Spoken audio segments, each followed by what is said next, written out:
Livros Mensageiros. Do espírito de André Luiz, numa psicografia de Chico Xavier. Capítulo 41. Entre árvores. Decorridos alguns minutos, atingíamos pequena propriedade rural, povoada de arvoredo acolhedor. Laranjeiras em flor perdiam-se de vista. Bananeiras estendiam-se em leque, enquanto o goiabal, de longe, semelhava-se a manchas fortes de verdura. A relva macia convidava ao descanso. E o vento calmo passava de leve, sussurrando alguma coisa através da folhagem. Aniceto respirou a longos haustos, e falou: os desencarnados, embora não se fatiguem como as criaturas terrestres, não prescindem da pausa de repouso. Em geral, nossas operações à noite são ativas e laboriosas. Apenas 1/3 dos companheiros espirituais, em serviço na crosta, conserva-se em atividade diurna. E notando-nos a curiosidade justa, sentenciou: aliás, isto é razoável. O dia terrestre pertence, com mais propriedade, ao serviço do espírito encarnado. O homem deve aprender a agir, testemunhando compreensão das leis divinas. Pelo menos durante certo número de horas, deve estar mais só com as experiências que lhe dizem respeito.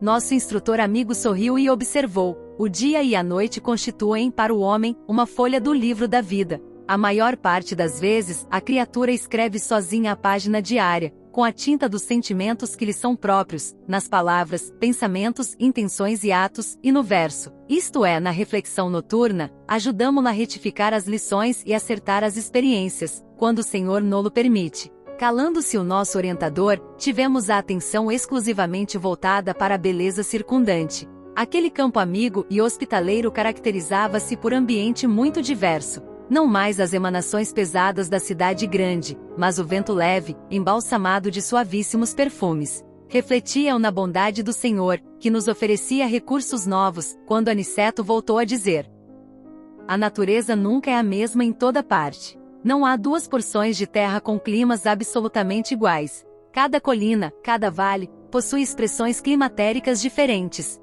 É forçoso reconhecer, porém, que o campo, em qualquer condição, no círculo dos encarnados, é o reservatório mais abundante e vigoroso de princípios vitais. Em geral, todos nós, os cooperadores espirituais, estimamos o ar da manhã, quando a atmosfera permanece igualmente em repouso, isenta dos glóbulos de poeira convertidos em microscópicos balões de bacilos e de outras expressões inferiores. Entretanto, os trabalhos de hoje não nos permitiram o descanso mais cedo. Apoiamo-nos no veludoso relvado, e percebendo-nos a sede de saber, Aniceto prosseguiu: assim me explico porque na floresta temos uma densidade forte, pela pobreza das emanações, em vista da impermeabilidade ao vento. Aí, o ar costuma converter-se em elemento asfixiante, pelo excesso de emissões dos reinos inferiores da natureza. Na cidade, a atmosfera é compacta e o ar também sufoca, pela densidade mental das mais baixas aglomerações humanas. No campo, desse modo, temos o centro ideal.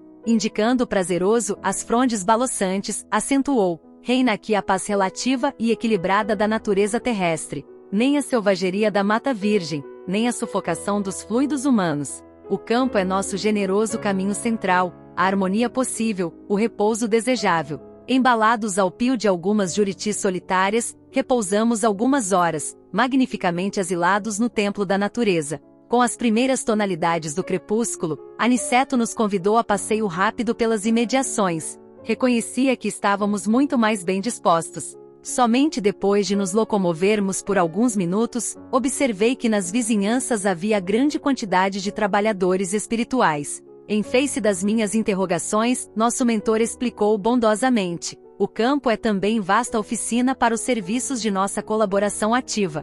E apontando os servidores que iam e vinham, considerou: o reino vegetal possui cooperadores numerosos. Vocês, possivelmente, ignoram que muitos irmãos se preparam para o mérito de nova encarnação no mundo, prestando serviço aos reinos inferiores. O trabalho com o Senhor é uma escola viva, em toda parte. Nesse momento, nossa atenção foi atraída por significativo movimento na estrada próxima. Dirigimo-nos para lá, seguindo os passos de Aniceto, que parecia adivinhar o acontecimento. Observei, então, um quadro interessante. Um homem jazia por terra, numa poça de sangue, ao lado de pequeno veículo sustentado por um moar impaciente, dando mostras de grande inquietação. 2 companheiros encarnados prestavam socorro ao ferido, apressadamente. É preciso conduzi-lo à fazenda sem perda de tempo, dizia um deles, aflito, temo haja fraturado o crânio. O número de desencarnados que auxiliava o pequeno grupo, todavia, era muito grande. Um amigo espiritual que me pareceu o chefe, naquela aglomeração, recebeu Aniceto e a nós com deferência e simpatia. Explicou rapidamente a ocorrência. O carroceiro havia recebido a patada de um burro e era necessário socorrer o ferido.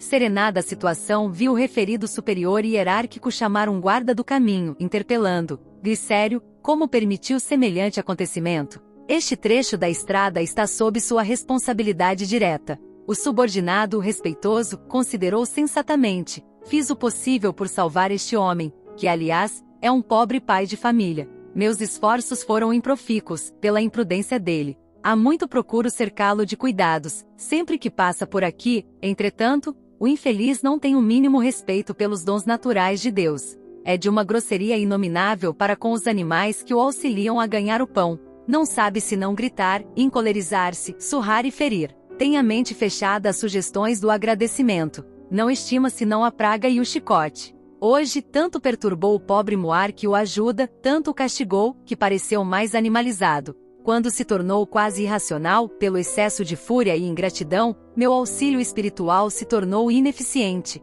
Atormentado pelas descargas de cólera do condutor, o burro humilde o atacou com a pata. Que fazer? Minha obrigação foi cumprida. O superior, que ouvia atenciosamente as alegações, respondeu sem hesitar: tem razão. E como dirigisse o olhar a Aniceto, desejando aprovação, nosso orientador afirmou: auxiliemos o homem quanto esteja em nossas mãos, cumpramos nosso dever com bem, mas não desprezemos as lições. Esse trabalhador imprudente foi punido por si mesmo. A cólera é punida por suas consequências. Ao mal segue-se o mal. Se os seres inferiores, nossos irmãos no grande lar da vida, nos fornecem os valores do serviço, devemos dar-lhes, por nossa vez, os valores da educação. Ora, ninguém pode educar odiando, nem edificar algo de útil com a fúria e a brutalidade. E indicando o grupo que conduzia o ferido a uma casa próxima, concluiu, imperturbável: como homem comum, nosso pobre amigo sofrerá muitos dias, chumbado ao leito, entre as aflições dos familiares, demorar-se-á um tanto a restabelecer o equilíbrio orgânico,